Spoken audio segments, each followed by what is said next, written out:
Hello students, how are you? Today we will be doing anticipatory bail, section 438 of CRPC. You see, when you apprehend that there is a move by the police to get you arrested, there is a move by the police by which you can be arrested on a particular case that is a non-bailable case. It's a serious case and it can be a cognizable case also. You have a feeling, you have a reason to believe. Either you may be having some enmity with some person and that person have threatened you earlier that you will be arrested, or you know that your name will be included in that FIR, in that cognizable case, and in your near future you can be arrested, and until and unless you are not taking any action, you will definitely be arrested by the police. Now what to do now? So there is a section 438 of CRPC which helps you. It says that you can straight away move to session court or the high court and you can file anticipatory bail, by which you can get that order from the court, and if the police is about to arrest you, you can show that order to the police and the police will not arrest you. तो you are apprehending, आपको लग रहा है कि आपको arrest कर लिया जाएगा. तो ये एप्रीहेंशन कोई ऐसे नहीं है कि आपको सुपना आ गया रात को सोते सोते कि मुझे, ऐसे नहीं है. You have reason to believe, और आपकी ठोस वजह क्या है ये जज ने देखना है. जो आपको एंटिसिपेटरी देगा उसने देखना है. वो ठोस वजह कोई ज़रूरी नहीं है कि FIR होनी ज़रूरी है. जिस समय आपने एंटिसिपेटरी बेल की एप्लीकेशन डाली है, कोई ज़रूरी नहीं है कि उस समय FIR होनी चाहिए. उसके बाद भी हो सकती है FIR, लेकिन अरेस्ट, वो इन्वेस्टिगेशन चल रही है, आपकी अरेस्ट हो सकती है. आपको लग रहा है, तो आपको डर है कि आपकी अरेस्ट हो जाएगी और बहुत संगीन जुर्म है जिसमें आपका नाम दर्ज हो सकता है या हो गया है, और पुलिस जल्दी ही आपको अरेस्ट करने वाली है. तो आप पहले से कोर्ट में से अपनी अग्रिम जमानत या एंटिसिपेटरी बेल ले सकते हो. इसका कुछ प्रोसीजर है, मैं आपको अभी बताता हूँ. अब ये है, पहले तो नॉन बेलेबल ऑफेंस हो और दूसरा कॉग्निजेबल ऑफेंस हो. तो अगर संगीन जुर्म में आपका नाम आ रहा है तो शायद आपको अरेस्ट होने से बचने के लिए ये सबसे बढ़िया उपाय आपको CRPC दे रहा है.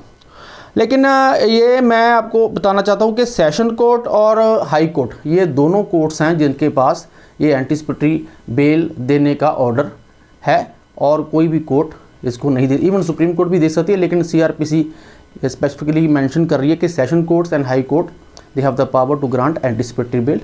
You can either go to session court or you can go to high court. It's better to go to session court first, then you can approach high court.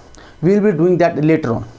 Now the thing is that when you go to session court क्या कहेगी आपको session court, अगर आपका case उनको अच्छा लगा, उनको लगा कि वाकई केस में दम है, आपको अरेस्ट किया जा सकता है, सेशन कोर्ट आपको एक इंटरिम बेल ऑर्डर पास करेगी, और इंटरिम बेल ऑर्डर पास करने के बाद सेशन कोर्ट आपको शायद निचली कोर्ट में, इलाका मजिस्ट्रेट की कोर्ट में जिसकी जुरिडिक्शन बनती है जहां ऑफेंस हुआ है, वहां भेज दे और वहां आपको मुचलका या बॉन्ड, श्योरिटी बॉन्ड भरने को कहे. तो वो आपको करना पड़ेगा.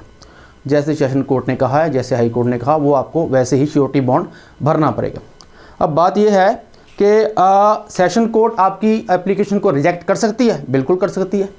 आपकी एंटिसिपेटरी बेल एप्लीकेशन को वो डिसमिस भी कर सकती है, रिजेक्ट भी कर सकती है. अगर उनको कोई मेरिट नहीं लगती, उनको लगता है कि ये जो आपको एप्रीहेंशंस हैं, आपको जो डर है, जो आपका रीज़न टू बिलीव है कि मुझे अरेस्ट कर लिया जाएगा किसी संगीन जुर्म में, वो उसका कोई आधार नहीं है, तो हाई कोर्ट या सेशन कोर्ट आपकी एप्लीकेशन को रिजेक्ट भी कर सकती है. That's it. लेकिन अगर वो उसको लगता है कि आपकी एप्लीकेशन पढ़ने के बाद कि वाकई कोई मेरिट्स हैं, तो आपको फाइनल एंटिसिपेटरी बेल ऑर्डर करने से पहले वो क्या करेगी, वो आपको इंटरिम बेल ऑर्डर पास करते. टेम्प्रेरी बेल होती है, ये 7-8 दिनों की टेम्प्रेरी बेल होती है. इंटरिम बेल ऑर्डर आपको दे देगी. इन केस उन 7-8 दिनों में पुलिस आपको अरेस्ट करने आती है तो आप वो ऑर्डर पुलिस को दिखा सकते हो और पुलिस आपको अरेस्ट नहीं करेगी. वो 7 दिन का इंटरिम ऑर्डर कोर्ट जब पास करती है, उसके साथ ही उस ऑर्डर की कॉपी एक PP पब्लिक प्रोसिक्यूटर को भेजी जाती है और एक SP सुपरिटेंडेंट ऑफ पुलिस को भी भेजी जाती है. उनको इंटीमेट किया जाता है कि ये भाई बंदा आया था कोर्ट में और इसने इंटरिम बेल ले ली है. और PP को क्यों ये नोटिस जाता है, पब्लिक प्रोसिक्यूटर, सरकारी वकील, ताकि वो भी देखे केस को, वो भी केस को पढ़े, और वो फाइनल आर्गूमेंट्स के समय जब फाइनल बेल की डेट पड़ेगी उस समय वो हाजिर हो और वो अपनी राय बताएगा कि हाँ जी इसको बेल देनी है, फाइनली बेल जैसे एंटिसिपेटरी बेल देनी है या नहीं देनी। तो इसलिए 7 डेज़ नोटिस ज़रूर जाएगा। इंटरिम बेल देने के समय 7 डेज़ नोटिस पीपी को जाएगा, पब्लिक प्रोसिक्यूटर को जाएगा, और एक एसपी को भी एक कॉपी जाएगी, including the order of the court. अब इंटरिम बेल देने से पहले क्या क्या देखा जाएगा?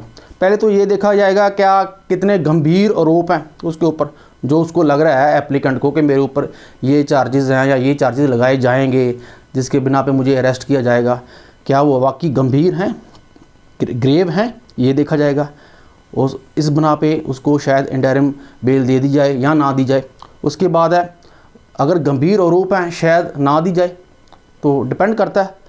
और उसका क्रिमिनल बैकग्राउंड है उस बंदे का, जो एप्लीकेंट है, उसके एंटीसीडेंट्स क्या हैं, क्या वो पहले भी कभी कन्विक्शन हुई है उसकी, किसी दिस कॉग्निजेबल केस में उसकी कन्विक्शन हुई है, ये भी देखा जाएगा। अगर वो हैबिचुअल ऑफेंडर है या वो हिस्ट्री शीटर है, पहले भी उसकी कन्विक्शन हुई है, तो शायद उसको इंटरिम बेल ना दी जाए, शायद उसको एंटीसिपेटरी बेल भी बाद में ना दी जाए।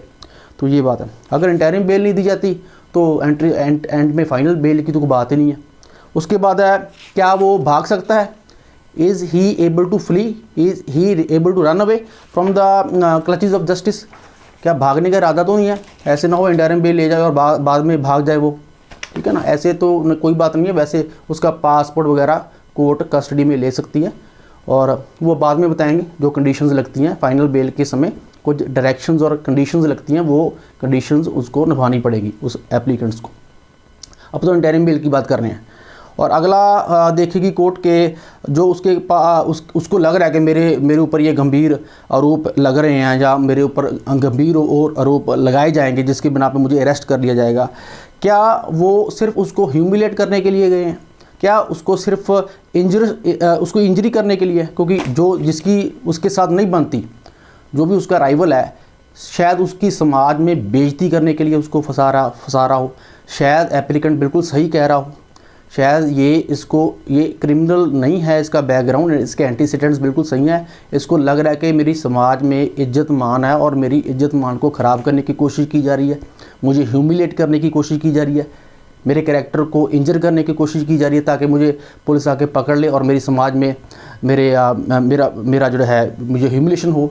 तो अगर ऐसी बात है तो शायद इंटरिम बेल मिल जाए। तो ये बात, अगर इंटरिम बेल मिल गई तो 7 दिन का नोटिस जाएगा, जैसे मैंने आपको पहले बताया। और फाइनल बेल के समय अक्यूज्ड या एप्लीकेंट की प्रेजेंस होनी ज़रूरी है, ये ज़रूरी है।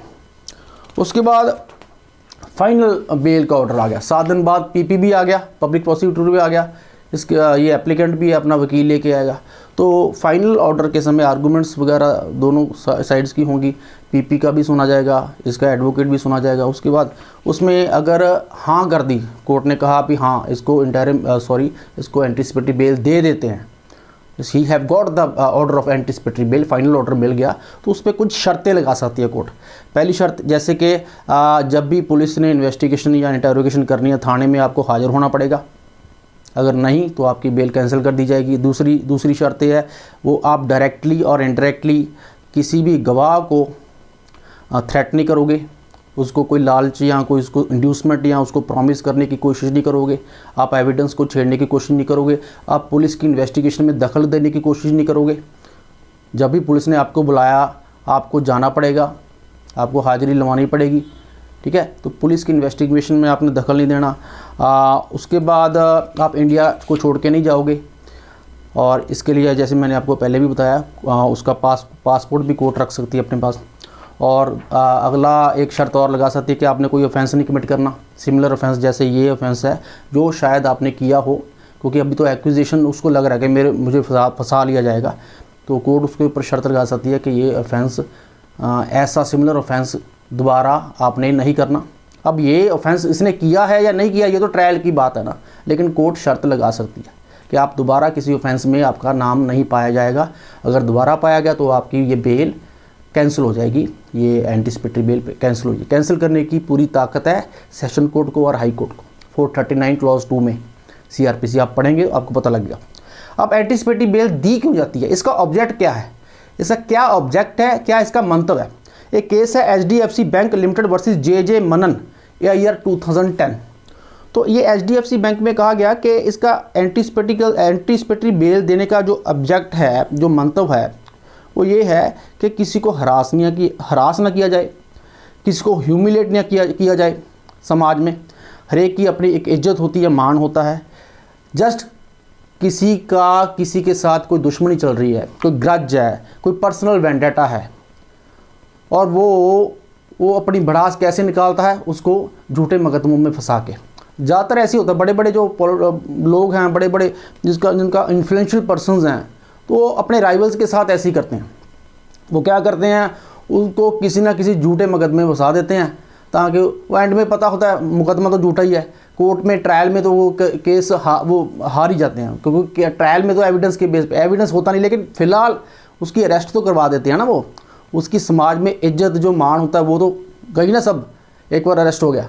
तो इस अरेस्ट से बचने के लिए, बिना मतलब को पर्सनल ग्रज से जो किसी को फंसाता है, उस चीज़ से बचने के लिए ये एंटीसिपेटरी बेल का जो है ना, ये कंसेप्ट है, बहुत अच्छा कंसेप्ट है। तो बिना देखो, आर्टिकल 21 ने आपको, कॉन्स्टिट्यूशन ने राइट टू लाइफ दिया है, ज़िंदगी जीने का अधिकार, उसमें पर्सनल लिबर्टी भी दी है। कभी किसी आप 1 घंटा आधे मिनट जेल में व्यतीत करके देखिए, आधा घंटा आप जेल में बैठ के देखिए क्या हालत हो जाएगी। तो आप जेल से कोई सब डरते हैं जेल से, तो आपकी पर्सनल लिबर्टी है, मेरी भी पर्सनल लिबर्टी है। ऐसे कैसे कोई मुझे अरेस्ट कर देगा, मेरी समाज में इज्जत है। तो मैं या आप पहले ही कोर्ट में जाके ये एप्लीकेशन दे सकते हैं, और अगर कोर्ट को लगता है कि वाकई आपके एप्लीकेशन में दम है, कोई पर्सनल वेंडेटा आपके खिलाफ निकाल रहा है, कोई पर्सनल ग्रज आपके खिलाफ निकाल रहा है, और जानबूझ के आपको झूठे केस में, मुकदमे में फंसा के आपको अरेस्ट करवाने की कोशिश कर रहा है, तो आप अरेस्ट नहीं होगे अगर आपने ये स्टेप उठा लिया, इंटरिम बेल आपने ले ली। तो ये है। उसके बाद अगर केस आपके खिलाफ तगड़ा भी है, फॉर एग्जांपल झूठा केस में आपको नहीं फंसाया जा रहा, आपके खिलाफ केस सही है, बिल्कुल सही, आपने ऑफेंस किया भी है, आप ये जानते भी हो, फिर भी आप इंटरिम बेल या एंटीसिपेटरी बेल ले सकते हो। क्योंकि अगर कोर्ट को लगता है कि आप फॉर एग्जांपल गवर्नमेंट जॉब में हो या कोई ऐसा काम कर रहे हो, आपका घर बार सही है, सेटल्ड हो, आप कहीं भागने वाले नहीं हो, तो भी आपको इंटरिम बेल या एंटीसिपेटरी बेल दी जाएगी। क्योंकि कोई जस्टिफिकेशन नहीं है कि आपको कस्टडी में या जेल में 2-3 दिन रखने के बाद आपको फिर रिहा कर दिया जाए। जो इज्जत मान है वो तो गया ना, एक बार अरेस्ट हो गए तो इज्जत मान तो समाज में गया। यही वो आपके राइवल चाहते हैं, वो यही चाहते हैं, चाहे 2 दिन के लिए जेल में जाए, इसको अंदर कर दे। तो इस चीज़ के लिए एंटीसिपेटरी बेल का कॉन्सेप्ट बहुत बढ़िया है। आप पहले से इंटरिम ज़मानत आप ले सकते हो, ठीक है। तो चाहे केस आपके खिलाफ तगड़ा है, आपके खिलाफ, चाहे फॉल्स केस है, आप दोनों में इंटरिम बेल ले सकते हो। It depends upon case to case. एक केस है state of MP versus Pradeep Sharma, 2014 का केस है। In this case it was held that अगर accused is declared as an absconder होता है जो भगौड़ा है, कोर्ट ने उसको भगौड़ा करार दिया हुआ है, तो he is not having any right of anticipatory bell, क्योंकि उसने कोर्ट की प्रोविजंस को माना नहीं। कोर्ट ने जो कंडीशंस दी हैं, अभी आपको मैंने बताया कि ये कंडीशंस, शर्तें लगाई होती हैं कोर्ट ने एंटीसिपेटरी बेल ऑर्डर के साथ, ये शर्तों की उसने पालना नहीं की, वो भाग जाता है, वो इन्फ्लुएंस करने की कोशिश करता है अपनी बेल के दौरान। पुलिस की इन्वेस्टिगेशन टीम में वो दखल देता है इन्वेस्टिगेशन में, और गवाहों को मुकराने की कोशिश करता है। तो ऐसी और जब कोर्ट उसको बुलाती है, वो जा नहीं रहा, पुलिस के पास भी जा रहा, वो भाग जाता है, उसको भगौड़ा करार कर दिया, तो ऐसे पर्सन को एंटीसिपेटरी बेल नहीं मिलेगी। He have to cooperate with the police after all, क्योंकि कंडीशंस तो पूरी उसको करनी पड़ेंगी ना, क्योंकि उन्हीं कंडीशंस के बिना पे उसको एंटीसिपेटरी बेल मिली है। अब एंटीसिपेटरी बेल का समय कितना होना चाहिए? देखो, जब तक इन्वेस्टिगेशन है पुलिस की, इन्वेस्टिगेशन चाहे 2 महीने चले, चाहे 3 महीने चले, ठीक है, मैक्सिमम 6 मंथ्स भी हो सकती है। तो जितने समय तक इन्वेस्टिगेशन चलेगी, पुलिस ने अपना चालान तैयार करना है, पुलिस रिपोर्ट तैयार करनी है, 161 के बयान लेने हैं, एविडेंस इकट्ठा करना, तो टाइम लगता है इन्वेस्टिगेशन के दौरान, 2 महीने, 3 महीने, 4 महीने। तो जितने समय इन्वेस्टिगेशन चलेगी उस समय तक आपको इंटरिम बेल एंटीसिपेटरी बेल आपको मिल सकती है, कोई प्रॉब्लम नहीं, कोई दिक्कत नहीं है इस बात की। लेकिन जब इन्वेस्टिगेशन खत्म होगी, पुलिस ने चालान पेश कर दिया और चालान कोर्ट के पास चला गया और कोर्ट ने कॉग्निजेंस ले लिया उस मैटर का, और कोर्ट ने चार्जेस फ्रेम करने शुरू कर दिए। कोर्ट ने चार्जेस फ्रेम करने हैं। आप कोर्ट ने चालान देख लिया, अब चार्जेस फ्रेम करने हैं अक्यूज के खिलाफ, एप्लीकेंट के खिलाफ जिसने एंटीसिपेटरी बेल ली हुई है, तो उस समय उसको हाजिर होना पड़ेगा, क्योंकि चार्जेस जब भी कोर्ट फ्रेम करता है अक्यूज्ड सामने होना चाहिए कोर्ट के सामने, ठीक है, उसकी प्रेजेंस जरूरी है। अगर उसकी प्रेजेंस ना हो तो उसकी गैर हाजिरी में चार्जेस फ्रेम नहीं होते। ये हमारा CRPC का वारंट ट्रायल आप पढ़ोगे उसमें पता चलेगा। तो he has to be present while the court is framing charges. ये नेचुरल जस्टिस भी यही कहता है। नेचुरल जस्टिस क्या कहता है, ऑडी अल्टरम पार्टम क्या कहता है कि कभी किसी के खिलाफ कोई कदम ना उठाया जाए जब तक उसको भी बोलने का मौका ना दिया जाए। इसमें तो चार्जेस फ्रेम हो रहे हैं तो उसको भी पता चला चाहिए मेरे खिलाफ क्या क्या चार्जेस फ्रेम कर रही हैं कोर्ट, ठीक है ना, उसको भी पता चलना चाहिए। तो इसलिए उसकी प्रेजेंस होनी जरूरी है, तो उस समय उसको हाजिर होना जरूरी है। ये नहीं कह सकता कि मेरे पास तो एंटीसिपेटरी बेल ऑर्डर पहले ही मैंने लिया हुआ है, मैं कोर्ट में हाजिर नहीं हूँ। कोर्ट में उसको हाजिर होना पड़ेगा, ठीक है। उस समय अगर चार्जेस फ्रेम हो गए उस समय देखा जाएगा। उस समय अगर उसने रेगुलर बेल लेनी है तो रेगुलर बेल ले सकता है, एंटीसिपेटरी बेल तब खत्म हो जाएगी। क्लियर हो गया। तो ये है समा। उसके बाद आ गया क्योंकि ये बड़ा अब्सर्ड सी सिचुएशन हो जाएगी। ये कई बार ऐसे ना हाई कोर्ट्स जहाँ session court blanket order of bail दे देते हैं। ब्लैंकेट एक कंबल, ब्लैंकेट होता है कंबल, तो उसको कंबल उड़ा देते हैं एक तरह का भी। कोई भी केस में कहीं भी किसी भी केस में वो फंस गया तो उसको अरेस्ट नहीं करना, ऐसे नहीं होना चाहिए। ब्लैंकेट ऑर्डर ऑफ बेल वो गलत चीज़ है। ब्लैंकेट ऑर्डर नहीं मिलना चाहिए भी किसी भी whenever he is arrested, whenever he is being arrested by the police he has to be released. No, किसी स्पेसिफिक केस में जिसको उसको लग रहा है कि मुझे अरेस्ट किया जाएगा संगीन जुर्म में and he has reason to believe, सिर्फ उसी केस के लिए उसको एंटीसिपेटरी बेल मिलनी चाहिए। ऐसे नहीं उसको ब्लैंकेट ऑर्डर दे दिया कि पुलिस जब भी आपको अरेस्ट करेगी आपको रिलीज़ कर लिया जाएगा। शायद किसी और क्राइम में उसको अरेस्ट करना हो, किसी और क्राइम में उसको अरेस्ट करना हो, तो ऐसे ब्लैंकेट ऑर्डर नहीं पास करना चाहिए। तो ये हमारे हाई कोर्ट और सेशन कोर्ट इस बात का ध्यान अब रख रहे हैं और blanket order of bail must not be passed. उसके बाद एक केस है Parvinder Singh versus state of UT Chandigarh. Parvinder Singh versus state UT Chandigarh 2009 का केस है। इसमें कहा गया कि एंटीसिपेटरी बेल का जो ऑर्डर होता है आर्टिकल 21 की सुरक्षा है, आर्टिकल 21 की प्रोटेक्शन है। Article 21 of the constitution of India says as right to life and personal liberty. तो एंटीसिपेटरी बेल आपकी पर्सनल लिबर्टी को की सुरक्षा का ध्यान रखता है और पुलिस आपको अरेस्ट नहीं करती। तो पर लेकिन ये पासपोर्ट नहीं है, ये कोई शील्ड नहीं है कि आपको जो भी क्राइम में आप फंस रहे हो आपको अरेस्ट कर लिया नहीं किया जाएगा। अरेस्ट तो आपको किया जाएगा लेकिन किसी उस खास केस के लिए जिसके बिना पे आपको लग रहा है उस केस के लिए आप एंटीसिपेटरी बेल ले सकते हो। लेकिन ऐसी नहीं है कि फ्यूचर में जो भी आप क्राइम करोगे किसी भी केस में आपको अरेस्ट नहीं किया जाएगा। तो इट्स नॉट अ शील्ड, ये कोई सुरक्षा कवच नहीं है कि आप जो भी कर ही जाओ और आपको अरेस्ट नहीं किया, ऐसी बात नहीं है। तो कोई स्पेसिफिक ऐसी एक्विजिशन है आपके खिलाफ तो उसको आपको लग रहा है कि आप रीज़न टू बिलीव है कि मुझे पकड़ लिया जाएगा, मुझे अरेस्ट कर लिया किसी पार्टिकुलर केस में, तो फिर एंटीसिपेटरी बेल आप ले सकते हैं। अब बेल की ड्यूरेशन कितनी है ये तो आपको मैंने पहले बता दिया कि लिमिटेड पीरियड है। जब तक इन्वेस्टिगेशन होती है तब तक आपको एंटीसिपेटरी बेल का फ़ायदा मिल सकता है। एक और केस है Sunita Devi versus state of Bihar, 2005 का केस है। In this case it was held that blanket bail नहीं देनी चाहिए। एक और केस है Jai Singh versus union of India 1993। Jai Singh versus union of India 1993 में कहा गया कि जो शेड्यूल कास्ट और शेड्यूल ट्राइब एक्ट है हमारा, schedule caste and schedule tribe act prevention of atrocities act 1989, इसमें अगर कोई बंदा फंस जाता है तो उसको एंटीसिपेटरी बेल नहीं मिलेगी। 438 सेक्शन CRPC का इस SC और ST एक्ट 1989 पे नहीं लगता, ध्यान रखें। ये सेक्शन 18 है SC ST एक्ट जो कहता है कि 438 एंटीसिपेटरी बेल रूल इस एक्ट पे नहीं लगता। इसका मतलब अगर आप SC और ST एक्ट में पकड़े गए, जब फंस गए, आपका नाम आ गया तो आपको बेल नहीं मिलेगी, एंटीसिपेटरी बेल नहीं मिलेगी। इसके बाद है कहाँ जाना है आपने, पहले सेशन कोर्ट में जाना है कि हाई कोर्ट में जाना है।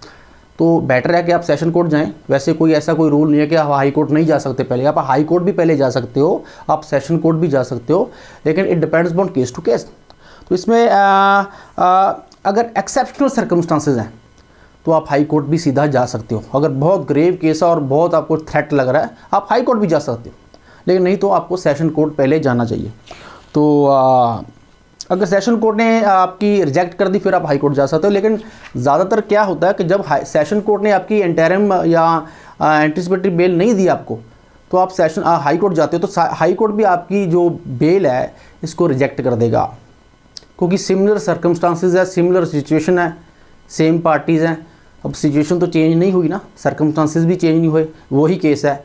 आप जब आपकी एप्लीकेशन रिजेक्ट होगी सेशन कोर्ट से, आप नाल ही हाई कोर्ट चले जाते हो, तो हाई कोर्ट भी मोस्ट प्रोबेबली आपकी इस एप्लीकेशन को रिजेक्ट करेगा। तो हाई कोर्ट एक्सेप्ट तब करेगा जब आपकी सिचुएशन थोड़ी सी चेंज हुई है, कोई नए सर्कमस्टांसिस उभरे हैं, कोई नई सिचुएशन आई है जो पहले नहीं थी, तो शायद उस बिना पे आपको एंटिसिपेटरी बेल, अगर सेशन कोर्ट ने पहले से रिजेक्ट की हुई है, शायद हाई कोर्ट आपकी एंटिसिपेटरी बेल आपको दे दे। तो ये है, सिचुएशन पे डिपेंड करता है। सेम सिचुएशन पे नहीं हाई कोर्ट देगी, वो भी रिजेक्ट ही होगा। उसके बाद है Ramesh Kumar versus state of Gujarat 1988। तो इस केस में, रमेश कुमार वाले केस में कहा गया कि एंटिसिपेटरी बेल हमेशा पहले सेशन कोर्ट में ही डालनी चाहिए, हाई कोर्ट में नहीं डालनी चाहिए। तो ये इस केस में कहा गया। एक बात और guys, one thing more, that whenever you are filing an application of anticipatory bail, you have to file in that court which has the jurisdiction to deal with that case, which has jurisdiction to take cognizance of that offence. For example, if the offence has been committed in Punjab and Haryana High Court area, in Punjab and Haryana, because Punjab and Haryana High Court has the jurisdiction on the area of Punjab and Haryana. तो अगर पंजाब और हरियाणा के एरिए में, उस territory में offence हुआ है, तो आप जो है ना anticipatory bill Punjab and Haryana high court में फाइल कर सकते हो। आप कर्नाटका हाई कोर्ट थोड़ी जाओगे। अगर अफेंडर है जिसको डर लगता है कि मुझे पकड़ लिया जाएगा, अरेस्ट कर लिया जाएगा, अगर वो कर्नाटका में जाके घुस जाता है ऑफेंस करके पंजाब एंड हरियाणा में, ठीक है, कर्नाटका में जाके घुस गया, तो वह कर्नाटका हाई कोर्ट में नहीं डालेगा। कर्नाटका हाई कोर्ट के पास जुरिडिक्शन नहीं है उस एंटिसिपेटरी बिल की, वो Punjab and Haryana high court में डालेगी। It is the place where the offense has taken place, not the place where the offender resides. Is it clear? ये बहुत इंपॉर्टेंट है। ये केस है Pradeep Kumar versus state of MP 1990 का केस है ये। There will be successive bail applications? One can file successive bail application, bar bail application, जैसे habeas corpus की रेट है, बार आप डाल सकते हो। क्या एंटिसिपेटरी बेल अगर एक बार रिजेक्ट हुई, दोबारा फिर डाल दी, फिर रिजेक्ट होगी, फिर डाल दी, फिर रिजेक्ट होगी, कितनी बार डाल सकते हो? How many times anticipatory bail can be filed? मैंने आपको पहले भी कहा है कि अगर आपकी प्रीवियस पिटीशन एंटिसिपेटरी बेल की सेशन कोर्ट ने डिसमिस कर दी है, और तो जब तक unless and until there is substantial change in the situation, अगर सिचुएशन में चेंज नहीं आती, सर्कमस्टांसिस में चेंज नहीं आती, या कोई न्यू फैक्ट, नवा फैक्ट कोई डिस्कवर नहीं हुआ, तो एंटिसिपेटरी बेल आपको नहीं मिलेगी दोबारा, जितनी मर्जी बार आप डाली जाइए। तो एक केस है राम कुमार त्यागी वर्सेस स्टेट। इसमें कहा गया कि एंटिसिपेटरी बेल, इस केस में एक मर्डर किया गया था इस केस में। तो जिस पर्सन का नाम इन्वॉल्व था उस मर्डर में, उसको अक्यूज कह लो या एप्लीकेंट कह लो, क्योंकि उसने एंटिसिपेटरी बेल डाली हुई थी, तो उसको एप्लीकेंट ही कहेंगे। तो he was a government school teacher. तो अब सरकारी स्कूल का टीचर है, ये कहाँ भागेगा क्या? तो ये इसका पूरा घर था, सरकारी स्कूल में जाता था, आता था, इसका कोई प्रीवियस हिस्ट्री शीट नहीं थी, कोई क्रिमिनल एंटीसेडेंट, इससे मर्डर हो गया, तो इसको बेल दी गई, क्योंकि कोर्ट को लगा कि ये कोई रन अवे नहीं है, ये भागेगा नहीं, and he will not influence the witness. इस केस में चाहे मर्डर केस था, उसमें भी बेल दी गई। तो एंटिसिपेटरी बेल मर्डर केस में भी दी जाती है। इवन रेप केसेस में भी देखा गया है कि एंटिसिपेटरी बेल मिल जाती है। लेकिन फ़िलहाल जो आजकल घटनाएँ हो रही है, रेप केसेस ज़्यादा हो रहे हैं, गैंग रेप वगैरह ज़्यादा हो रहे हैं, तो शायद गैंग रेप केसेस में एंटिसिपेटरी बेल ना मिले। एक और केस है Mohinder Kaur versus state of Punjab AIR 2008। तो Mohinder Kaur versus state of Punjab 2008 में कहा गया कि एक डॉक्टर इन लॉ थी, उसने हरासमेंट का केस डाला हस्बैंड के खिलाफ, अपनी सासू माँ के खिलाफ। हस्बैंड ने प्रोटेक्शन की मांग की और एंटिसिपेटरी बेल डाल दी। उसको लगा था मुझे और मेरी माँ को पुलिस अरेस्ट कर लेगी, तो उसने एंटिसिपेटरी बेल डाल दी, हाई कोर्ट ने रिजेक्ट कर दी। फिर उसने सुप्रीम कोर्ट में अपील डाल दी और सुप्रीम कोर्ट में एंटिसिपेटरी बेल डाली। सुप्रीम कोर्ट ने अपना एक्सेप्ट कर ली। अब आप कहोगे ये कैसा हुआ, हाई कोर्ट ने तो रिजेक्ट कर दी, और केस भी हरासमेंट का था, डोरी वगैरह का, डोरी मांगते थे वो। तो डोरी वाले केसेस में बहुत कम है कि एंटिसिपेटरी बेल मिले, वैसे मिल भी सकती है, it depends upon case to case. इसमें कहा गया था कि हस्बैंड एक फॉर्मर पुलिस कांस्टेबल है और फॉर्मर पुलिस कांस्टेबल के तहत वो रहते उस पोजीशन में रहा हुआ है, तो वो इन्वेस्टिगेशन को वो ज़रूर अफेक्ट करेगा, इसलिए इसको बेल नहीं मिलनी चाहिए। लेकिन सुप्रीम कोर्ट ने कहा ऐसी कोई बात नहीं है, मिल सकती। डॉरी डेथ वाले केस में 304 भी IPC डॉरी डेथ, ठीक है। तो दहेज की उड़ती जो प्रताड़ना करते हैं, दहेज मांगते हैं, तो अपनी जो मार देते हैं अपनी नूर रानी को, तो डॉरी डेथ वाले केसेस में भी एंटीसिपेटरी बेल कभी कभी मिल जाती है, ऐसी बात नहीं है कि नहीं मिलती। तो डॉरी डेथ का केस था, इसमें रघुवीर Agarwal versus state of UP का केस है। रघुवीर Agarwal versus state of UP 1998।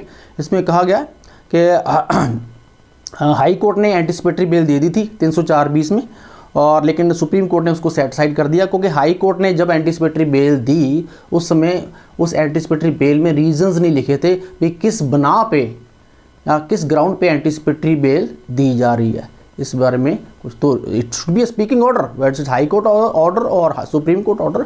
अब when you are giving anticipatory bail to a person who is alleged to have committed section 3 offense of section 304B of IPC, that is dowry death.